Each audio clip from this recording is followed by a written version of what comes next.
Imagine you're in the window seat on a commercial jet. You're looking out that tiny oval glass at the world miles below you. But what you absolutely can't see is the incredible, literally life-saving engineering happening just inches from your face.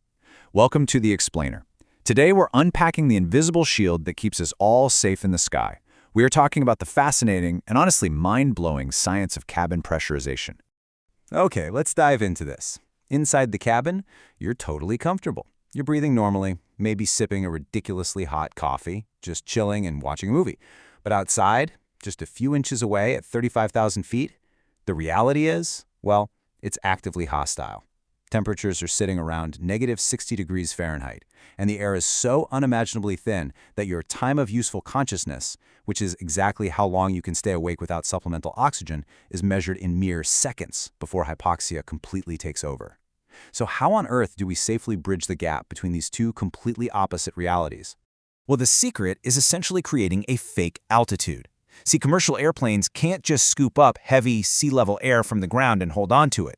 If they tried to maintain that extreme of a pressure difference up at 35,000 feet, the plane's metal skin would have to be incredibly thick, and that would make the aircraft way too heavy to actually fly efficiently. So instead, engineers manufacture this carefully crafted, pressurized safety bubble. It basically tricks your body into thinking it's much closer to the ground than it actually is. Which brings us to a pretty big question.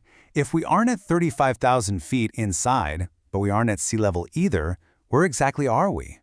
Well, during your flight, the internal pressure is actively maintained at an equivalent of about 6,000 to 8,000 feet above sea level.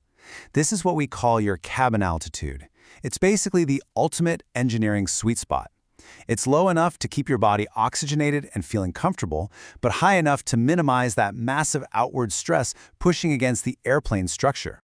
But establishing that cozy cabin altitude doesn't just happen by magic, right? It takes a massive, highly active system. So, where exactly does all this air come from? How do we constantly feed thousands of cubic feet of breathable, fresh air into a sealed metal tube that's literally rocketing through a freezing, oxygen-deprived sky? Because here's the thing, you aren't just breathing stale, packed-up ground air for a 5-hour flight.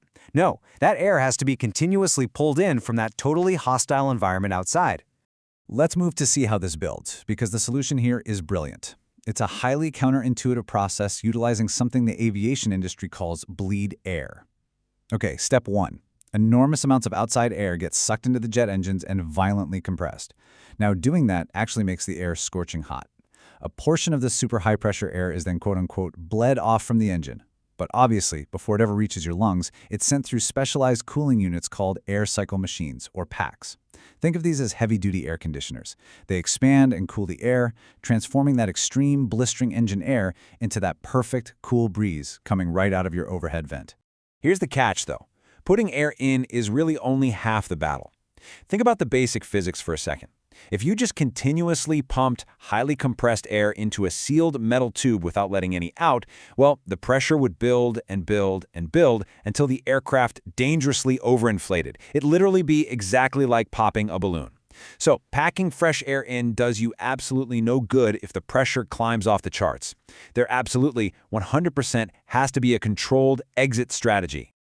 Now, what's really interesting about this setup is the totally unsung hero of your entire flight, the outflow valve. This thing is essentially a super smart automated trap door.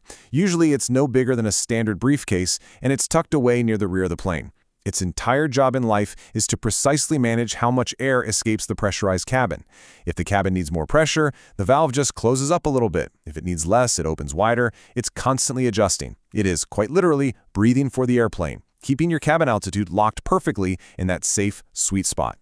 Of course, even with this brilliantly automated valve working hard behind the scenes, you definitely still physically feel this system doing its thing. As that cabin altitude shifts around, the pressure outside your eardrum actually changes faster than the pressure inside your inner ear. But simply swallowing, letting out a massive yawn, or just chewing some gum flexes the muscles around your eustachian tube, and that lets air rush in to equalize the pressure. It's almost always accompanied by that satisfying little pop you feel right as you reach cruising altitude. Now that physical sensation really becomes obvious during your descent. As the plane heads down, the outside air pressure starts rapidly increasing. So the outflow valve has to perform this incredibly delicate dance. It gradually adjusts the internal pressure to meet the local pressure down on the ground, ensuring a completely smooth, controlled change. In fact, by the time the wheels actually touch the tarmac, the internal and external pressures have to be perfectly equalized. Because if they weren't, that pressure difference would make it physically impossible for anyone to even pry open the cabin doors at the gate. Okay, we have to address the giant elephant in the room here.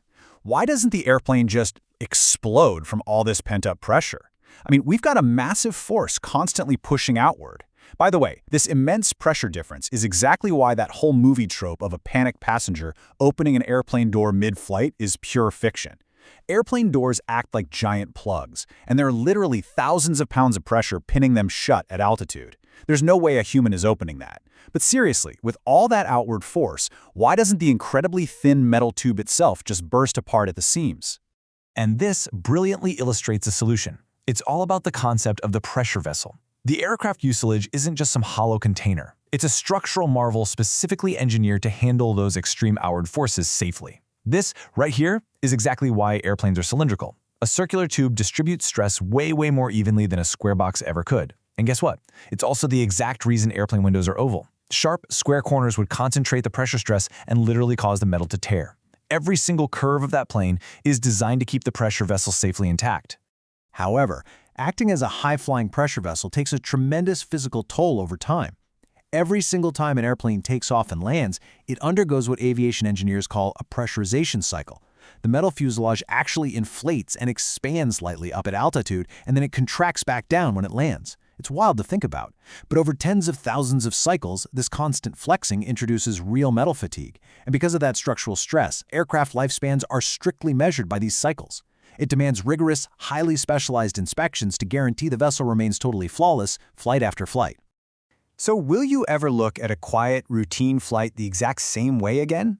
The next time you're relaxing in that window seat up at 35,000 feet, breathing perfectly easily, take a second to remember the invisible symphony of engineering that is actively keeping you alive. From the engines compressing scorching bleed air to the ultra-smart outflow valve practically breathing for the plane, right down to the sheer, calculated strength of the fuselage, it all works together flawlessly to conquer one of the most hostile environments on Earth.